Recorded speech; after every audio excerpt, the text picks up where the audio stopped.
All right. Freedom. There it is. So let's finish this up, guys. So please pull this out. I'll bring it up on your iPad and we will go over this assignment.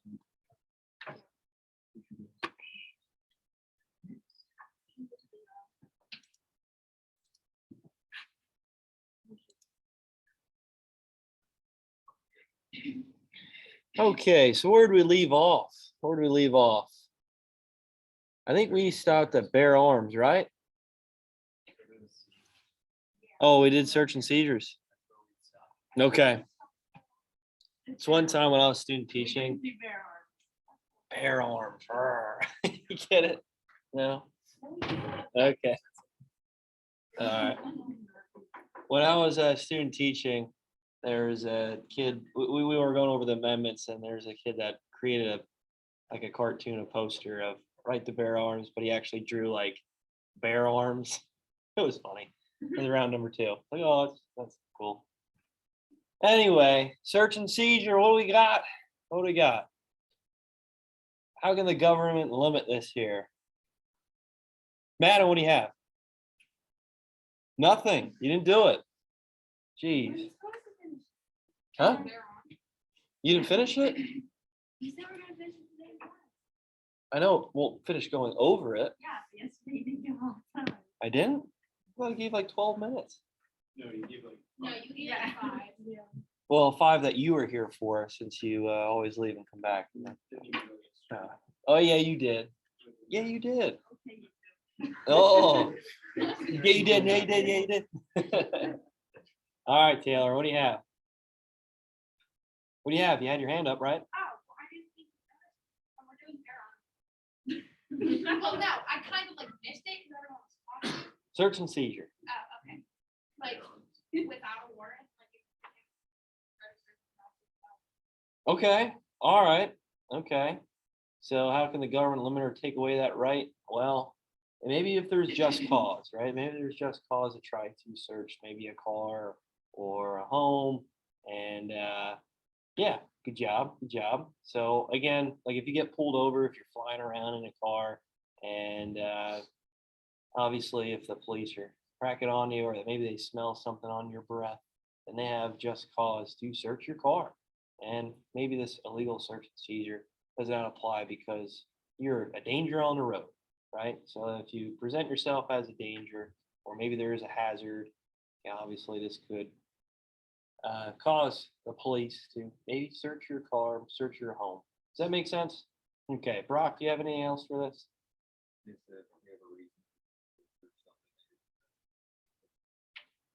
Yeah, good job. So kind of what I already described. Good. Rights of accused, double jeopardy, and self-incrimination. What do we have? Jeffrey, what do you got for this? I have when police are in suspicion of someone committing a previous crime that they've already committed again. They'll actually accuse them again of making the same crime with more evidence, factual stated that they have done the same crime. Okay, all right. So this one always gets brought up with O.J. Simpson, and especially since he writes his book, If I Would Have Done It, and it's kind of hinting towards obviously he probably did it, but at the same time, he can't be trialed for that same crime, right? He can't be found guilty for that same crime. But if maybe there's something obviously that is maybe another felony there, maybe another crime that he committed while committing that other crime, then maybe you can pursue this type of arrest for him, or maybe if it's linked to another crime, and maybe there was evidence left from the previous scene that they could maybe use. And yeah, that is a good example. Self-incrimination. What does that mean? Self-incrimination. Jeffrey? It's someone getting pretty much beat into saying, yes, I have done this without even positive need to say, yes, I did this. All right, yeah. So it's pretty much saying that you're not admitting to the crime, right?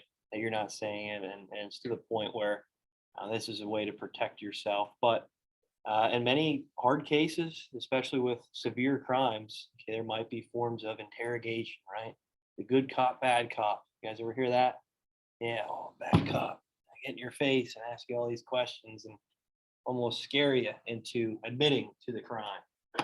Oh, you guys ever see the show Making a Murder on Netflix? That was like a big thing a couple of years ago. And there's a lot of issues with self-incrimination in that series, which I think is interesting. So yeah, check it out. I think it's still on Netflix, Making a Murder. Pretty wild. Speedy and Fair Trial. What do we have? Speedy and Fair Trial. Rem, do you have this one? You don't have this one? Terrence? You didn't get that far. Oh, I'm sorry, guys. Jamie? I don't have it. What? No, no. Brock. Oh, Brock has it. I'm using it. Brock is an overachiever. Good.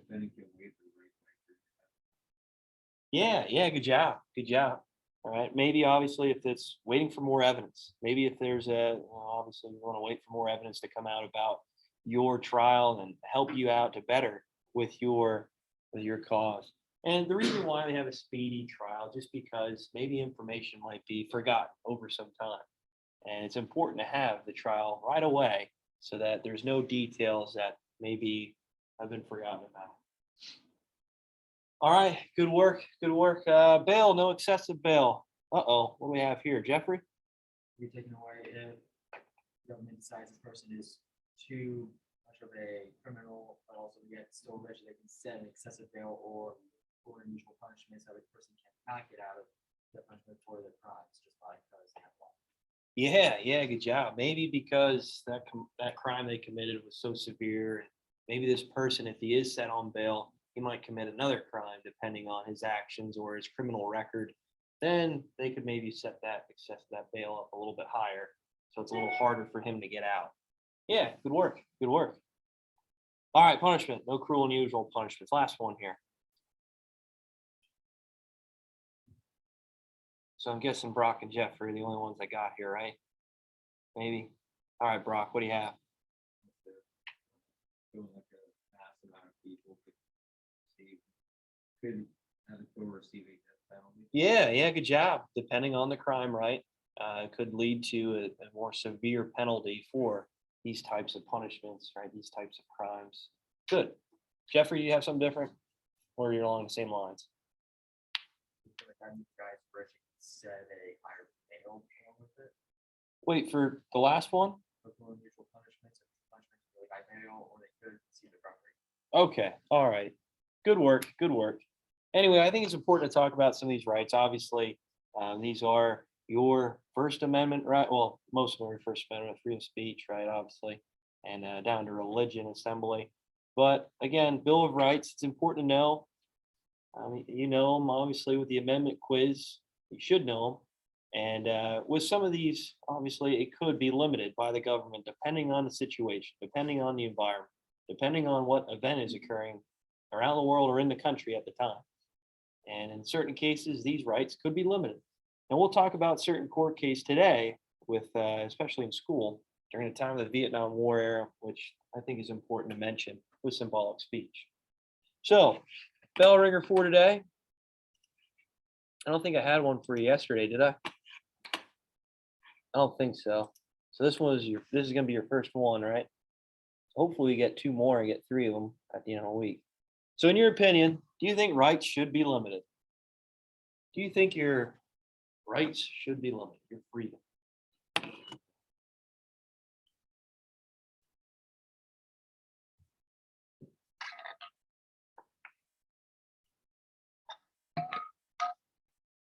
So when you're finished with that activity, just turn it in. I'll give you a grade for it now, okay?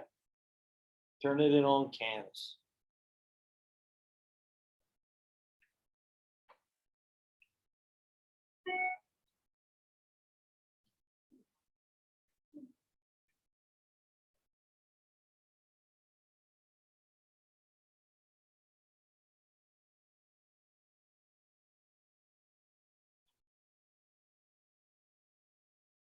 Good for you, done.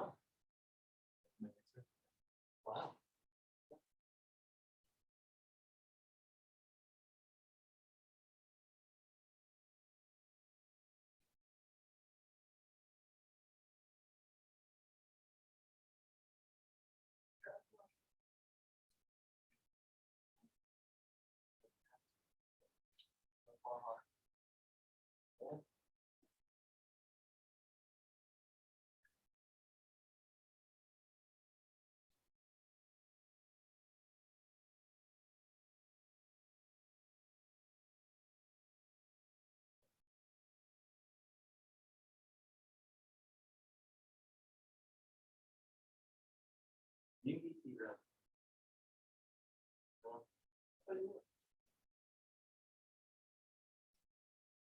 Canada are you?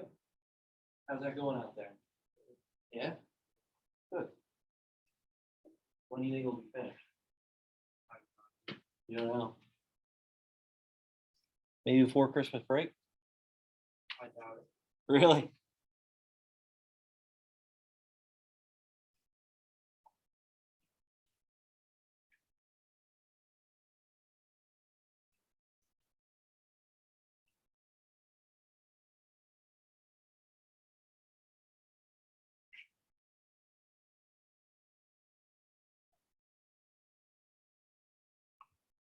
Alrighty, so what do we have here? What do we got? Do you think rights should be limited? Oh, Jeffrey, let's hear it.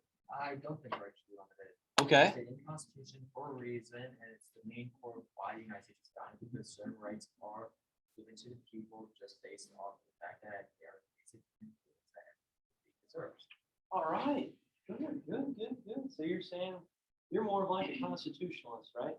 It states in the Constitution, well, those are rights that shouldn't be limited, should be infringed on, right? Yeah. All right, good. The other way now. No.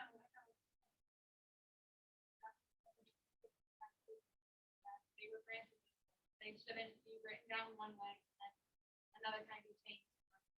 So there shouldn't be like a technicality in these rights. Okay. Good. Brock, what do you have? So that should people, but also there should be somewhat of a restriction on it. Yeah, okay, good job. So if maybe some sort of speech is putting people's lives in danger, then yeah, maybe we should be able to limit this. Maybe if there's a present danger, then you know what, maybe you should have some sort of limit on some of these rights. Okay, good. Madden, what do you have?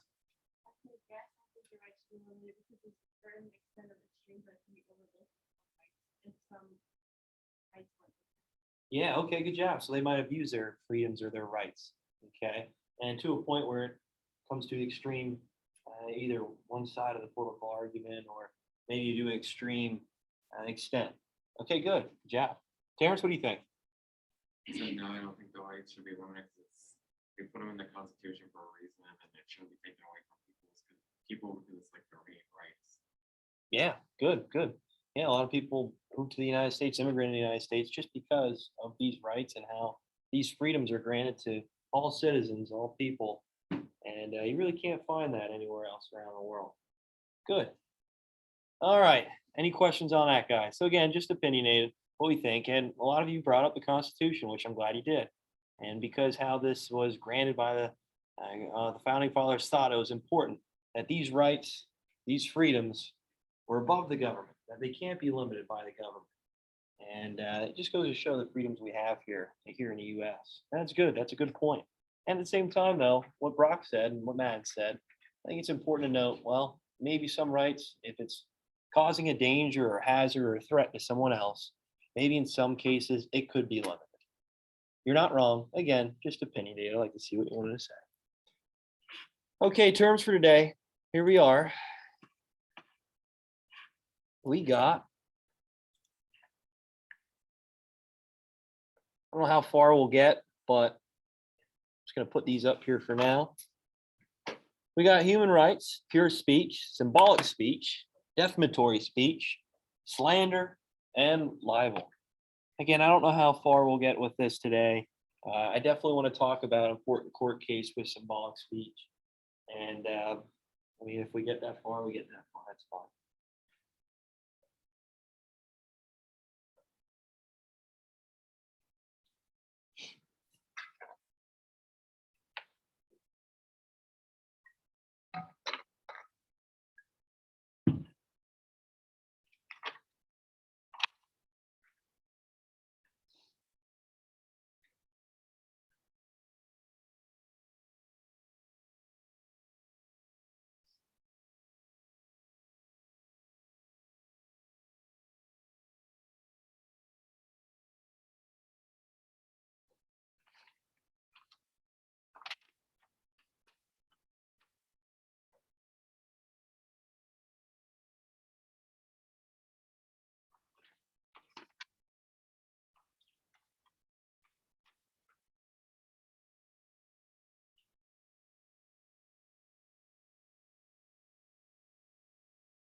Any more time? Okay. Couple more minutes.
Okay, all right. So human rights, we kind of talked about this already with the Bill of Rights when we're talking about the Constitution. And these are freedoms, these are rights that are granted to all US citizens. And it's above the government. Okay. And again, these are something that the government shouldn't be able to limit or take away. But in certain cases, we'll talk about it with limitation of certain rights.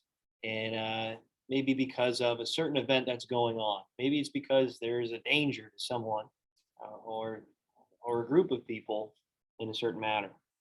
Pure speech, what do we have? Go ahead, Jeffrey. Free speech in the United States law is the communication of ideas through spoken or written words or through conduct limited forms necessary to convey the idea. Okay, so pure speech is maybe that you're at, let's say, an assembly, you're talking, you're explaining, you're expressing your viewpoints of, let's say, a certain matter. Okay, it could be about a war, could be about the school, whatever it might be. So you are expressing it through verbal communication. All right, what about symbolic speech? Go ahead, Taylor. This is nonverbal forms of communication.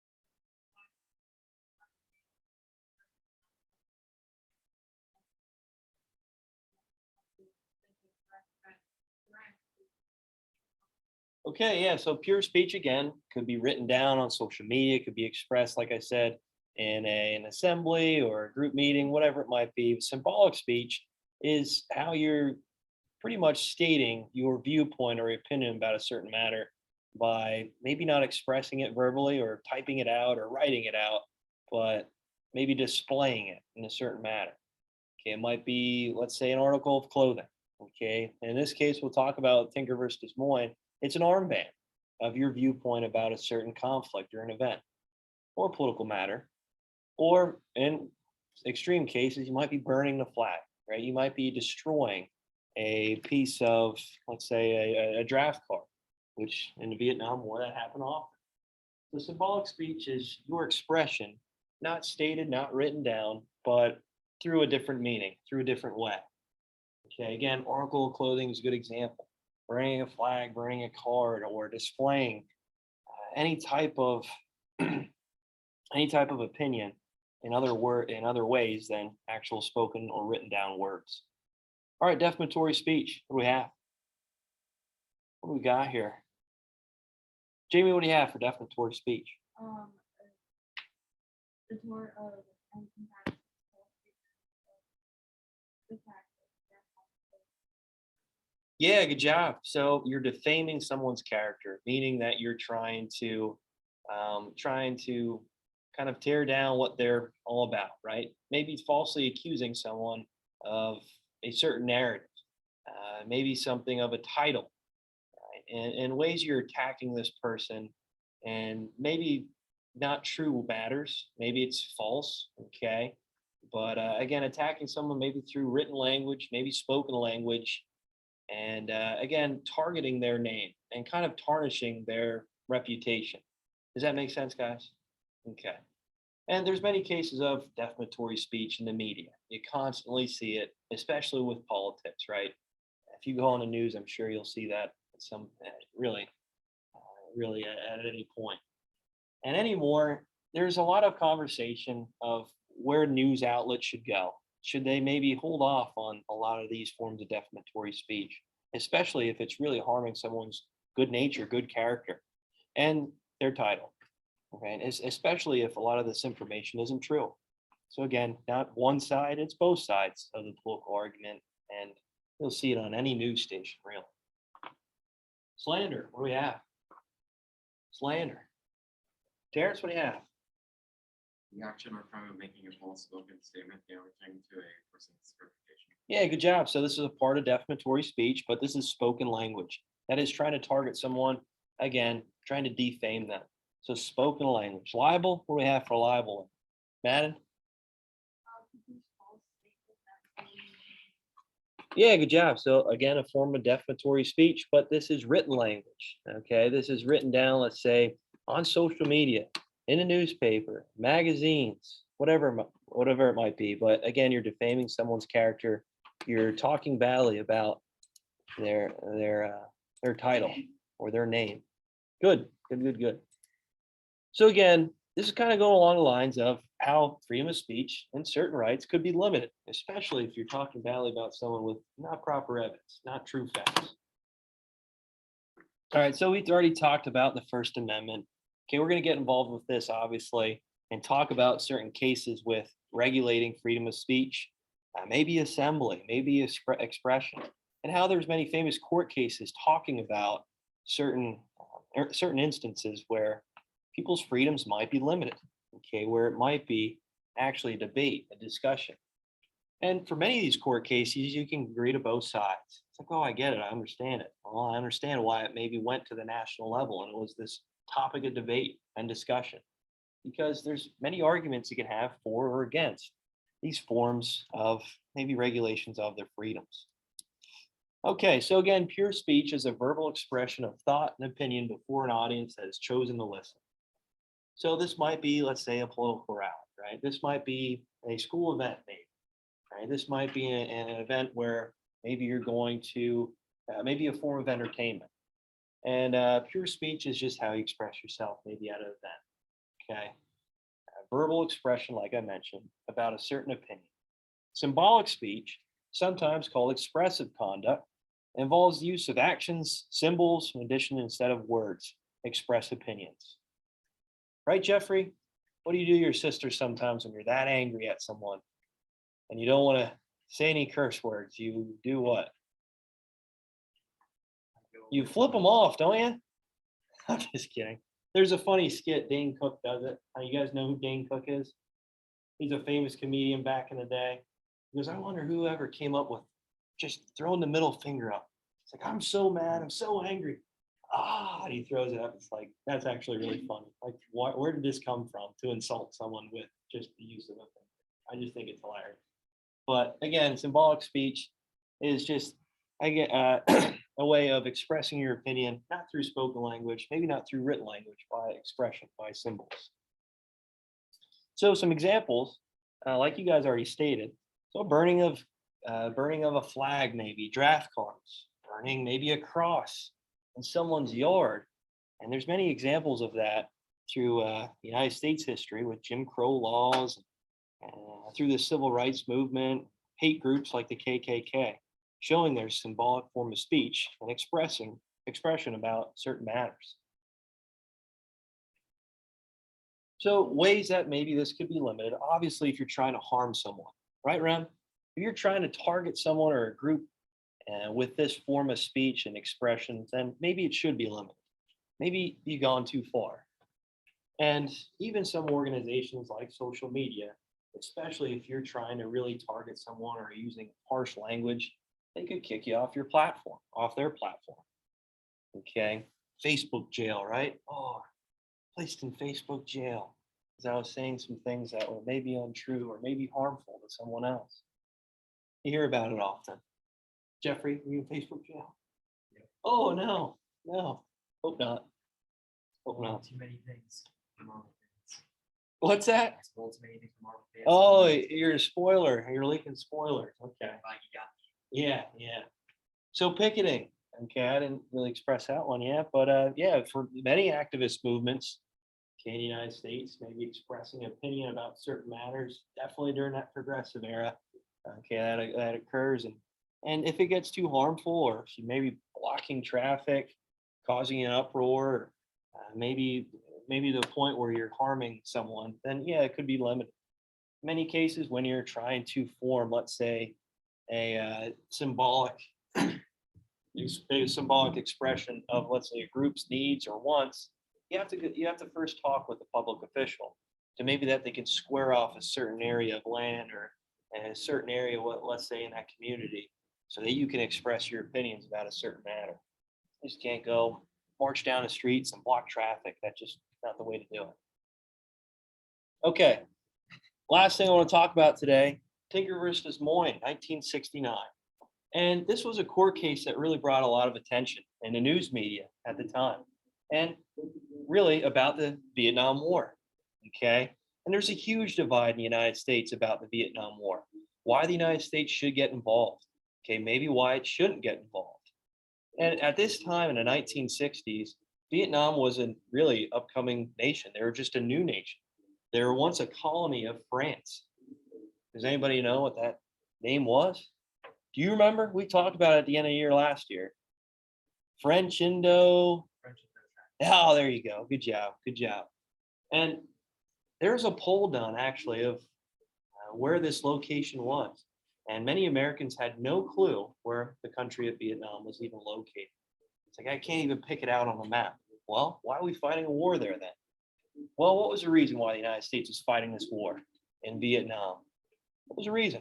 Go ahead, Jeffrey. Communism. Communism. Yeah, good job. So this is like a proxy war. The United States getting involved and trying to stop the spread of communism through Southeast Asia. Right, as the Soviet Union, right through the Cold War was rising, China becomes communist, North Korea, Vietnam. Well, the United States had to step in. But there's a lot of disputes about it. And there's two big movements in the United States about the involvement in the Vietnam War. Anybody know those two groups? Their names of birds. Jeffrey? The warlords. Hawks and doves. Yeah, good job. So you can kind of reference what viewpoints were in favor of the Hawks, right? Wanting a war. Doves, not so much, peaceful. But this even carried to school systems, right? And it carried over to students expressing their opinion about the Vietnam War. And for Tinker versus Des Moines, okay, there's really just a family, okay, a couple of children within the family that wore these black armbands, and it carried off, right? It carried through with many other students in the school that wore similar armbands to this. You can see it has a peace logo in it. And they opposed the Vietnam War. They thought the United States should not get involved, that many American citizens were dying over a costly war that may not have been, let's say, just worthy for their viewpoints. Again, I'm not throwing in what your opinion on the matter is or mine. I was just stating the court case here. So this got brought up to really the school was trying to regulate this. They thought, well, this is causing a disruption in the school. And in another court case we'll talk about, that's exactly how they prevented this type of symbolic speech or pure speech. Is, well, if it's causing a disruption to the school day or causing disruption to learning, then it could be regulated. And this actually went to the Supreme Court, and the Supreme Court actually ruled in the favor of the children. It's like, yeah, you know what? They can express themselves within a school, and the school can't regulate their freedom of speech. Even this form of speech, which is symbolic, the wearing of armbands. So I think it's important to talk about, especially within the school policies. There's many policies of what you can and can't do. And many students think, well, that goes against my freedoms, okay?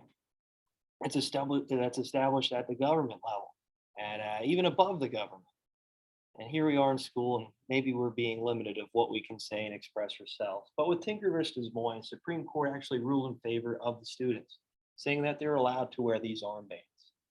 And we'll talk about other court cases where maybe it actually sided with the school district and with this expressive language or symbolic language.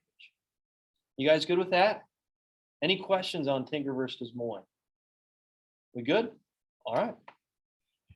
That's all I got for today, and I'm going to play the news for you now.